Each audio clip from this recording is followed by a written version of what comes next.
People around the globe are mourning the passing of Queen Elizabeth II. The hashtag Queen Elizabeth actually became the #1 worldwide trend on Twitter shortly after her death on Thursday. Other keywords connected to the longest reigning British monarch were also trending on social media, and those included Charles, royal family, and Lizzie. Joining us now is Erin Vanderhoof. She's a staff writer for Vanity Fair. She's also the co-host of Vanity Fair's Dynasty podcast, which focuses on the royal family. Erin, welcome. Thank you so much for being here.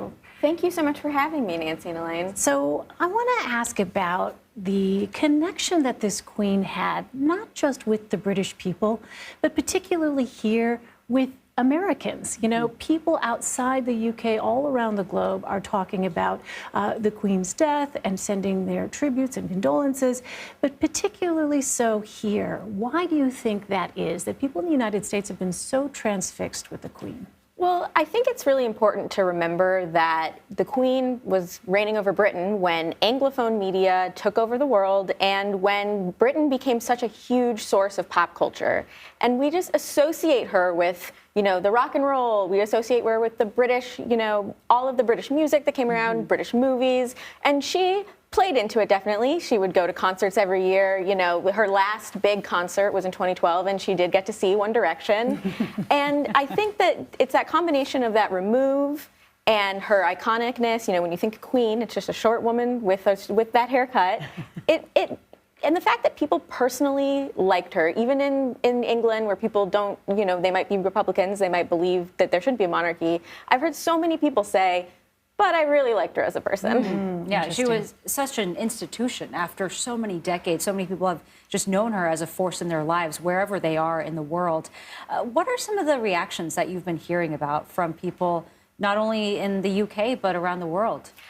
I think pretty much everybody who ever had an interaction with her is telling the story of it. You know, it was her style that she really wanted people to feel special when she was in their presence, but she did it in a kind of funny way where she would always make a little comment, a little wry remark, and so everybody's got a great little story about the Queen.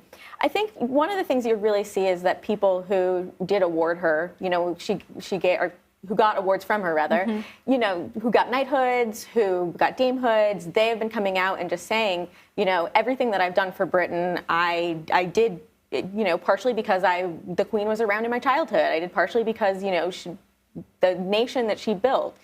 You also, you know, get to see some really great fun. There have been a lot of fun tributes. You got, you know, Paris Hilton chimed in, and I think that, yeah, that she's just the most famous woman in the world, and I think, you know, everybody has a sort of, you know, tangential connection. You've seen even the corporations get involved. Right, right, and it's interesting to see across the spectrum, right, that connection that this Queen had. So you talk about her style, you talk about her warmth and this connection she had. Let's talk about King Charles III. What do you think we can expect there? Because as Lana said a moment ago, you know, he's got some big shoes to fill. Yeah, I'm sure nobody envies him taking on a job like that right now. But for the last couple of years, the handover has been going on. You've seen Charles step up more and more for his mother, and you've seen him chart a path on the issues he wants to be the head of. The two things that I know that, you know, from my reporting, that Charles is really going to try to take the lead on insofar as he can. So now that he's the king, he's going to have to really tamp down his own opinions. But he wants people of all faiths in Britain to know that he can represent them. He has a really, really close connection with the Muslim and the Sikh communities in Britain. And he really wants to be a person who can help Britain find a way forward on race. Last fall, he went to Barbados. And one of the things that he was really, really clear about was, you know, it used to be kind of, you could never imagine the heir to the throne just speaking openly about slavery. And he was able to do that. And there are certain things that we won't be able to hear him say anymore, but he's already made it clear enough that what direction he wants things to go in. And we are going to see him less on the pomp and circumstance and a lot more on how can we, you know, make the country move forward.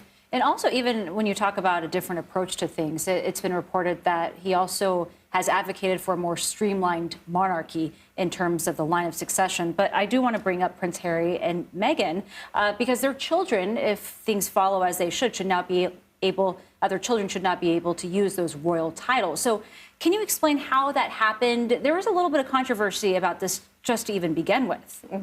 Well, so, the controversy began back in March of 2021 when there was a little bit of a debate. The reporters had been told from the palace that Meghan and Harry didn't want their kids to have titles, and they wanted their kids to have a more normal life. Meghan and Harry made it seem like that might not be the case. And the thing that everybody came back to was a 1917 law that says all grandchildren can have the title. But the thing about this 1917 law is that it was signed into place by the king, King George V at the time, and Charles is king now. He can do what he wants. For decades, we're talking, since Harry and William were children, Charles always saw the family being smaller and less cost to the taxpayer. That was always really important to him. Less people on the balcony. Yeah, fewer people on the balcony, exactly. But, he can't see the future, and he didn't know that his son was going to be a little bit more rebellious and maybe he was going to want to move to the U.S. So he's had to reassess some of those plans. That really means keeping his sister, Princess Anne, who's like the hardest working royal, and Prince Edward and his wife Sophie, both of whom are just so passionate about their charitable causes. That wasn't in the plan so far. And when it comes to Meghan and Harry, I think everybody feels like it's pretty clear that they've made a life for themselves in California. But, I think that the titles are one of those things where, Charles may have to make a reassessment, but all the signs point to, the royal separation is final. And we will see a lot of pieces that have yet to fall on all of this. Oh, yes, so many pieces. Erin Vanderhoof, thank you very much for joining us. Thank you. Thanks, Erin.